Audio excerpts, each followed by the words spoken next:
Puncture वाली। चकमापुर नाम के गांव में रंगा और राधा नाम के पति पत्नी रहते थे। उनका एक पंक्चर की दुकान थी। एक बार एक आदमी अपने कार को लेकर वहां पंक्चर लगवाने आया। वो आकर, ये क्या, आप पंक्चर लगा रही हैं? क्यों भाई, औरतों से काम करा रहे हो? ऐसा ही है भाई, मैं तो क्या, कोई भी कहे तो ये नहीं मानेगी। क्यों, औरतें पंक्चर नहीं लगा सकती? ऐसा कोई रूल है क्या? तुम अपने काम से काम रखो। एक दिन राधा, देखो, एक दिन में 20 से ज्यादा पंक्चर हम नहीं लगा पा रहे हैं, इसलिए दिन में 2000 से ज्यादा नहीं कमा पा रहे हैं। हमें दिन में कम से कम 100 पंक्चर लगाने होंगे। तुम्हारी अब से ड्यूटी बदल गई है। ये लो, ये कील उस तरफ से आने वाले गाड़ियों के नीचे डालना होगा, तब वो पंक्चर लगाने हमारे पास ही आएंगे, तब पैसा ही पैसा। ये तो पाप है, ऊपर से जुर्म भी है। मेरी बात मानो, जो है उसी में खुश रहते हैं। चुपचाप जो कहा जाए तुम वो करो। तुमसे शादी की और आज तक एक भी सोने का गहना नहीं खरीद सकी मैं। न्याय अन्याय की बात करोगे तो ठीक नहीं होगा, कह देती हूँ। हाँ, मैं तुम्हें छोड़कर चली जाऊंगी, बस। बेचारा रंगा लाचार होकर वहां से चला गया। इस तरह रंगा वहां से गुजरने वाले गाड़ियों के नीचे कील फेंकता। वो गाड़ियां कील के कारण पंक्चर हो जाते। वे सीधे पंक्चर की दुकान के पास आते। एक बार एक एम्बुलेंस के नीचे रंगा ने कील डाल दिया। वो एम्बुलेंस पंक्चर शॉप के पास आकर रुकी। बहन जी, जरा जल्दी पंक्चर लगा देना, अंदर एक पेशेंट काफी सीरियस है। हाँ बहन, जरा जल्दी करना प्लीज बहन। आप यूं जल्दी मचाओगे तो नहीं चलेगा। आप देख रहे हो ना, मैं खाली नहीं बैठी हूँ। इस काम को छोड़कर आपका काम करूँ तो 1500 रुपए लगेंगे। बोलो, मंजूर है? पंक्चर का 1500? ये तो ज्यादती है। तुम चुप रहो भाई। बहन, 1500 तो क्या, 2000 दूंगा, जल्दी पंक्चर लगाओ। इस तरह उसने 2000 रुपए लेकर पंक्चर लगाए। एक दिन रंगा, गाड़ियों में पंक्चर करना ही गलत है, ऊपर से ज्यादा पैसे वसूल कर रही हो। ये तो पाप है। हमारे वजह से एक व्यक्ति इंटरव्यू के लिए देरी से गया और नौकरी से हाथ धो बैठा। एक और लड़का एग्जाम के लिए देरी से गया और फेल हो गया। यूं कहने को बहुत सारे केसेस हैं। हमें उनकी बद्दुआएं लगेंगी। अब ये सब बंद कर दो। तुम अपना उपदेश बंद करो और काम में लग जाओ। अब तक 1.5 लाख रुपए जमा कर चुकी हूँ मैं। बहुत जल्द 2 लाख रुपए हो जाएंगे, तब मैं सोने के नेकलेस खरीदूंगी। जाओ जाओ, काम में लग जाओ। एक दिन एक नामी चोर को लेकर पुलिस वैन जा रही थी। राधा फोन पर, क्या हुआ, आज एक भी गाड़ी नहीं भेजा? तुम सो रहे हो क्या? जल्दी से पंचर कराओ। एक पुलिस वैन आ रही है, उसको पंक्चर करना ठीक नहीं होगा। पुलिस वैन है तो क्या, सीएम का कॉन्वॉय आए तो भी संकोच ना करना। चुपचाप कील डालो। इस तरह रंगा ने पुलिस के गाड़ी के नीचे कील डाल दिया। पुलिस वैन पंक्चर हुई और शॉप के पास आकर रुकी।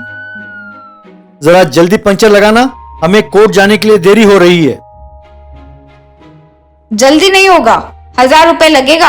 आप पुलिस है तो क्या, मैं नहीं डरती। मंजूर हो तो लगवा लो।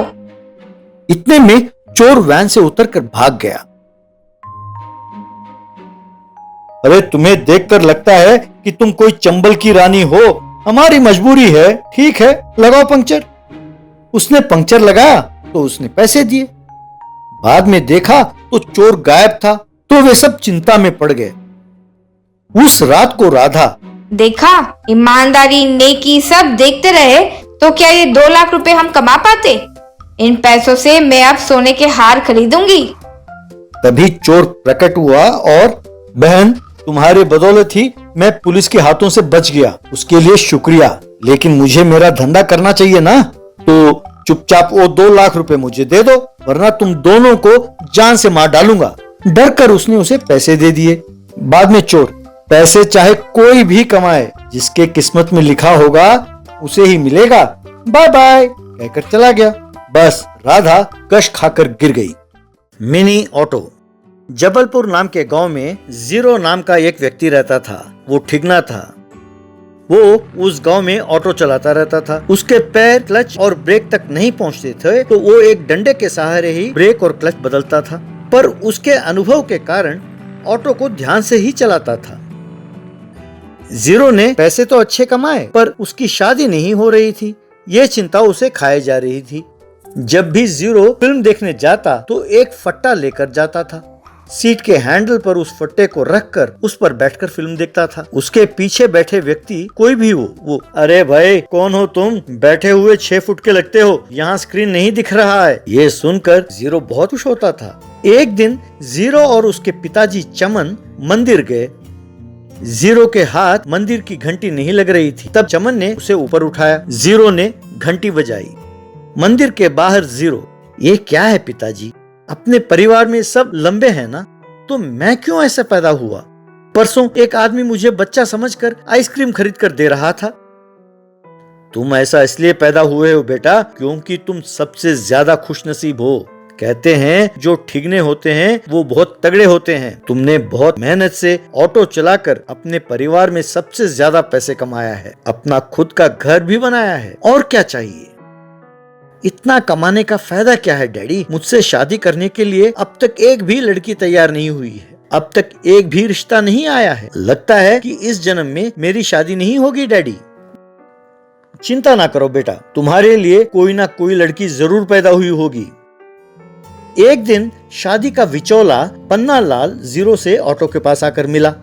पन्ना लाल जी, आप मेरे लेटेस्ट फोटो मांग रहे थे ना, मैं ऑटो के पास खड़ा हो जाता हूँ, आप मेरा फोटो खींचिए। देखो बेटा जीरो, तुम यूं ओरिजिनल फोटो खिंचवाओगे तो लड़की दिखाने के लिए भी कोई राजी नहीं होगा। आप कहना क्या चाहते हैं, मैं समझा नहीं।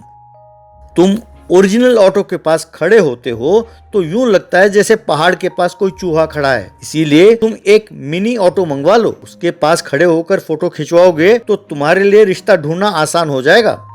पर यूं धोखा देना गलत है ना। फोटो देखकर लड़की दिखाने के लिए तो राजी हो सकते हैं, पर बाद में तो उनको सच्चाई का पता चल ही जाएगा। बड़ों ने कहा है कि 100 झूठ बोलकर भी एक शादी कराओ, पहले देखने तक तो बात बढ़ने दो, बाद में रिश्ता तय होने का आसार नजर आएगा, क्योंकि तुम अच्छे हो, नहीं तो जिंदगी भर तुम कुंवारे ही रह जाओगे। जीरो चिंता में पड़ गया। इस तरह जीरो ने एक मिनी ऑटो मंगवाया। उसके पास खड़ा होकर उसके छत पर हाथ डालकर उसने फोटो लिया। पन्ना लाल ने उस फोटो को सदाशिव नाम के एक व्यक्ति को दिखाया। लड़का ऑटो के पास खड़ा है तो लगता है कि काफी ऊंचे कद का है, लगता है वो विशालाकाय है, और ऊपर से वो उसका खुद का घर भी है और व्यवहार भी अच्छा है। आप कह रहे हो तो तुरंत लड़की देखने के लिए आने के लिए कह दो। मैं जानता था कि आप यही कहोगे, इसीलिए लड़के को साथ ही लाया हूँ। देखिए, सदाशिव ने फोटो हटाकर देखा तो वहाँ अपने सामने ऑटो के पास जीरो खड़ा दिखाई दिया। सदाशिव ने फोटो को और जीरो को बारी बारी से देखा। ये क्या, फोटो में ऑटो से लंबा दिखता है पर सामने तो ऑटो के सीट से भी छोटा दिखता है, ये हो क्या रहा है? वो कैमरा एंगल के कारण फोटो ऐसा निकला है, वैसे कद का क्या है? लड़का दिल का अच्छा होना चाहिए। खामोश, तुमने मेरी बेटी संध्या को देखा है? कितनी सुंदर है, उसका कद देखा है? ये तो उसके कद का आधा भी नहीं है, इससे शादी कराऊं? चुपचाप उसे यहाँ से जाने के लिए कहो। जीरो निराश होकर जाने लगा। तभी एक व्यक्ति वहां आया। क्यों संध्या, मैं तेरे पीछे इतने दिनों से चक्कर काट रहा हूँ और तुम मुझे ठुकराकर अपने पिताजी के लाए रिश्ते से हाँ कहती हो? मैंने कहा ना कि तुम मुझे पसंद नहीं हो, फिर तुम क्यों बार बार मेरा पीछा करते रहते हो? जाओ यहाँ से। मुझे मना करती हो? मेरा नाम पटास पप्पू है, जानती हो ना कि मैं कितना बड़ा गुंडा हूँ? आज मैं तुम्हें और तुम्हारे परिवार को ऊपर भेजने आया हूँ। सदाशिव डर से कांपने लगा। अरे ब्रदर, माना कि तुम एक बड़े गुंडे हो, पर एक लड़की की मर्जी के खिलाफ उसे यूं पीछा करना गलत है। ऊपर से उसके घर आकर उसे धमकाते हो, तो यहाँ देखकर चुप बैठने वाले कोई नहीं है।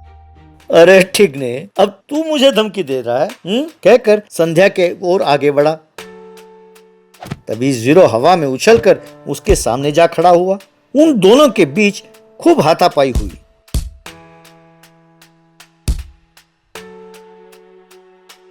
आखिरकार जीरो ने उसे मार गिराया। तभी पुलिस वहां आकर पप्पू को गिरफ्तार करके वहां से ले गई। जीरो जाने लगा तो संध्या ने उसे रोका। आप जरा रुकिए डैडी, इन्होंने उस परिवार की रक्षा की है जिन्होंने इनका अपमान किया, तो सोचिए कि ये अपने पत्नी का कितना ख्याल रखेंगे। मैंने फैसला किया है कि मैं इनसे ही शादी करूंगी जो औरत की इज्जत करता है। आप क्या कहते हो? बहुत अच्छा फैसला है बेटा। बेटे, मुझे माफ कर दो और मेरी बेटी से शादी कर लो। जीरो और पन्नालाल दोनों खुश हुए। उन दोनों की शादी बड़े धूमधाम से हुई।